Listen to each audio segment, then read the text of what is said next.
Hello everyone. ये lecture आपका BSc second year के स्टूडेंट्स के लिए है और इसमें हम आपके ऑप्टिक्स डिस्कस कर रहे हैं। और आज का जो हमारा टॉपिक है वो है निकोल प्रिज्म।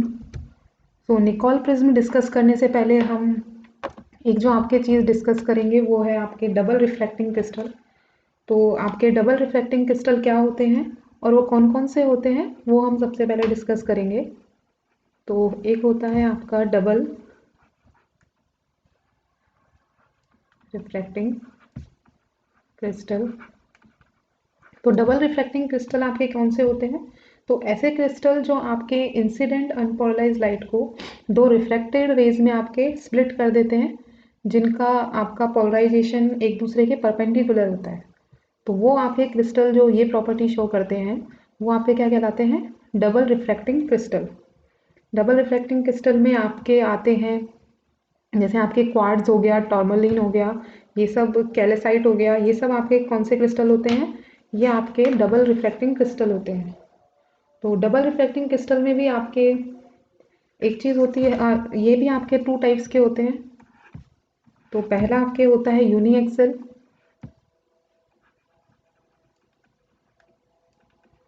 और दूसरा आपका टाइप जो होता है वो होता है बाई एक्सेल।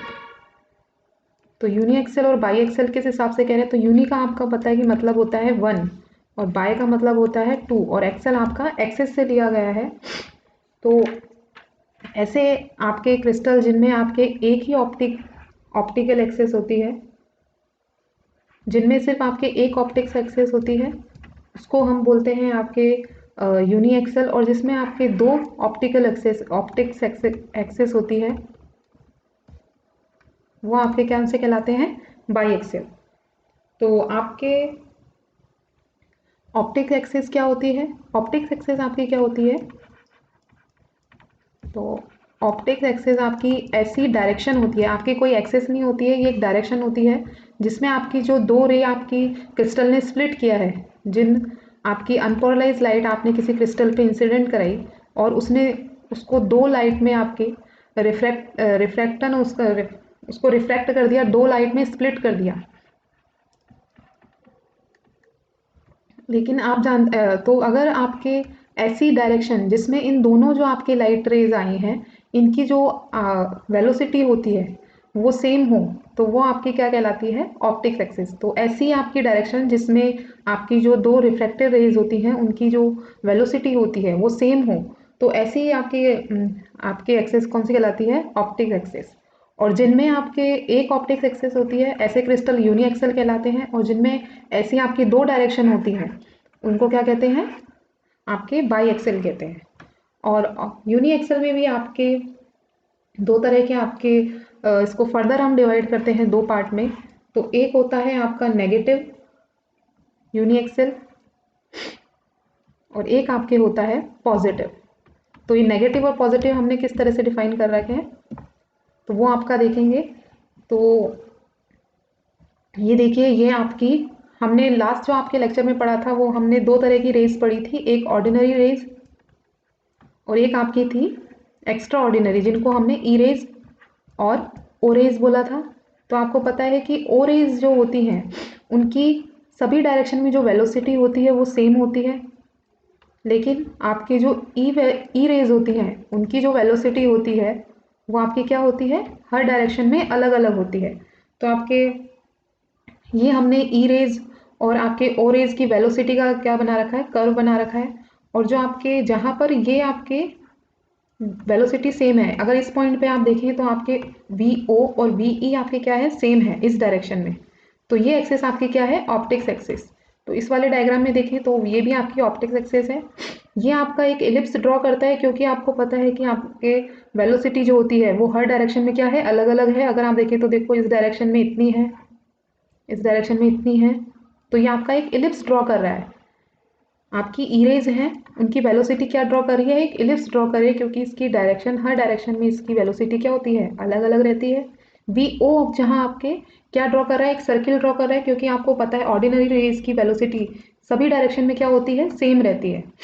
तो इसलिए इसके लिए हमने एक सर्किल ड्रॉ किया है। और तो आपके नेगेटिव और पॉजिटिव यूनी एक्सेल क्रिस्टल आपके कौन से होते हैं? तो ये आपका कैसे होता है? ये आपका नेगेटिव ये आपका नेगेटिव है और ये आपका पॉजिटिव यूनिएक्सल क्रिस्टल है।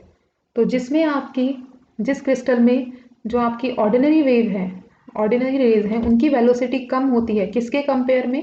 आपकी एक्स्ट्रा ऑर्डिनरी वेव्स के रेज के कंपेयर में। तो वो आपके क्या कहलाते हैं? Negative uniaxial crystal. और जिन आपके क्रिस्टल्स में ऑर्डिनरी जो वेव होती है उसकी वेलोसिटी ज़्यादा होती है, किसके कंपेयर में? आपके एक्स्ट्रा ऑर्डिनरी रेज की कंपेयर में। तो ऐसे आपके क्रिस्टल क्या कहलाते हैं? ये आपके पॉजिटिव यूनिएक्सल क्रिस्टल कहलाते हैं। तो यहाँ तक आपके क्लियर है? तो इस तरह से आपके दो तरह से हमने डिफाइन कर रखे हैं आपके यूनिएक्सल क्रिस्टल और आपके यूनिएक्सल क्रिस्टल को दो टाइप्स में।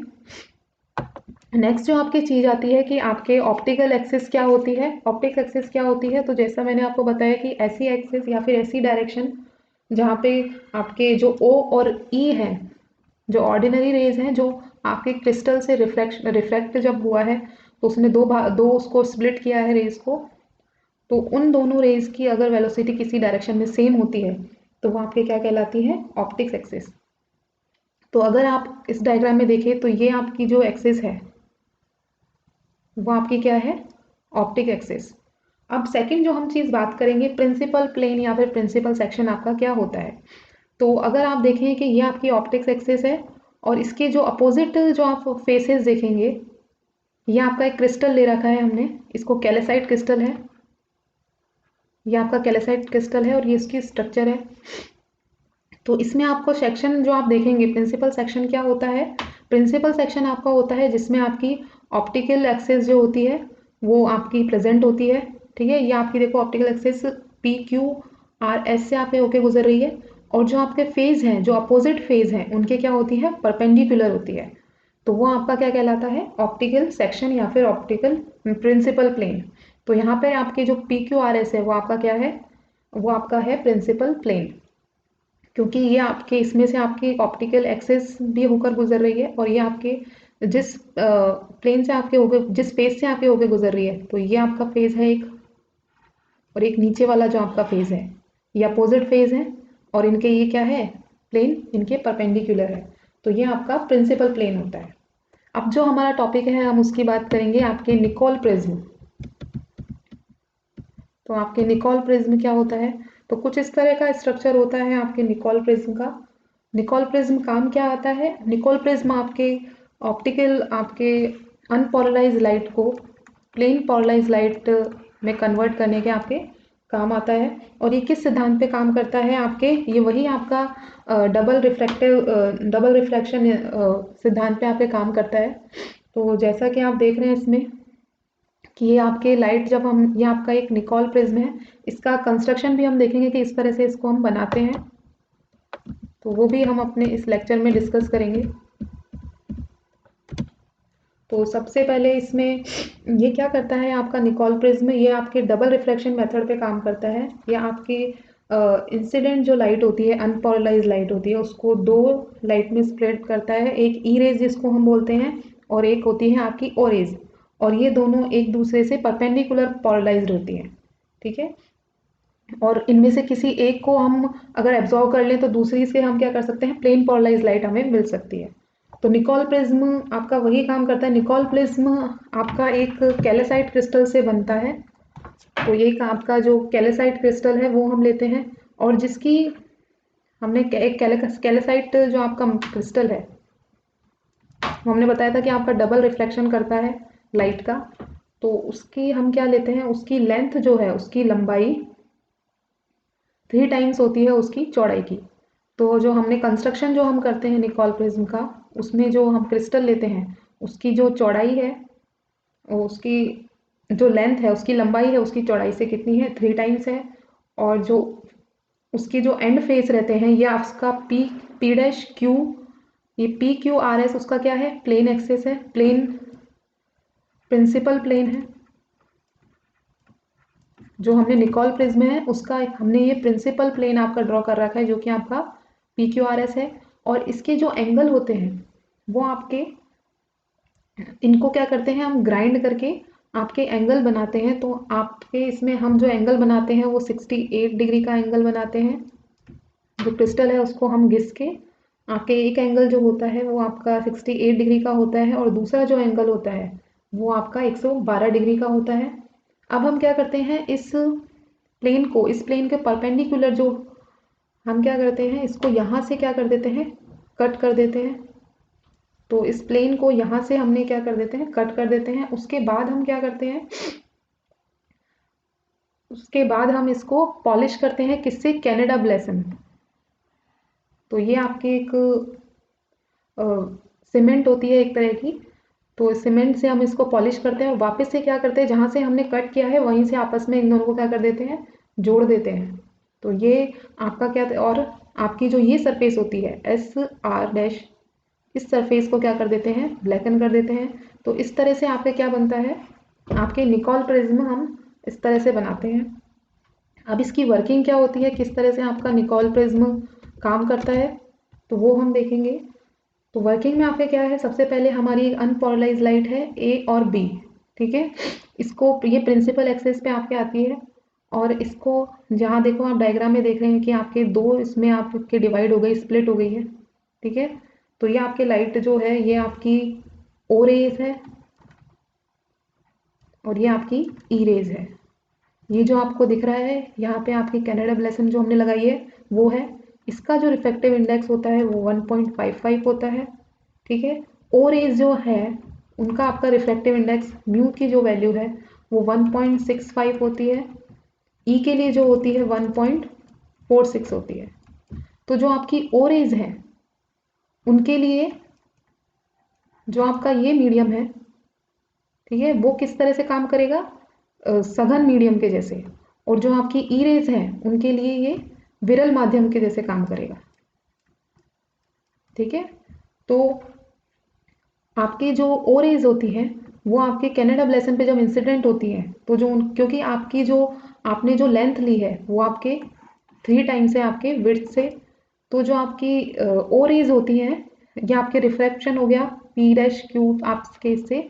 और इसके बाद क्या होता है, ये आपकी क्रिटिकल एंगल पे इंसिडेंट होती है और क्रिटिकल एंगल पे जब आपकी कोई रे इंसिडेंट होती है तो उसका टोटल इंटरनल रिफ्रैक्शन हो जाता है। तो इसके कारण इस रेज का क्या हो गया, टोटल इंटरनल रिफ्रैक्शन हो गया और ये क्या हो गई, यहाँ से पास हो गई। इसको क्योंकि हमने ये वाली सरफेस ब्लैक कर रखी थी तो ये यहाँ से क्या हो जाती है, यहाँ से टकरा के ये सीधी आपके क्रिस्टल से बाहर निकल जाती है। और आपकी जो दूसरी रेज है ई रेज जिसको हमने बोला है, तो ई रेज हमें क्या मिलती है, बाहर मिलती है, जो कि क्या है, प्लेन पोलराइज्ड।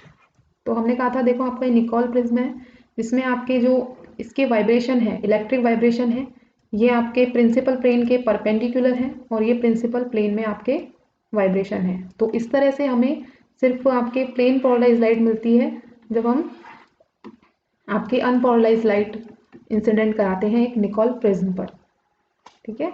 तो ये हमारा डबल रिफ्लेक्शन आपका मेथड इससे होता है। निकोल प्रिज्म आपका एक एज ए पोलराइजर एनालाइजर दोनों तरह से काम करता है, लेकिन आपके निकोल प्रिज्म के साथ एक प्रॉब्लम है।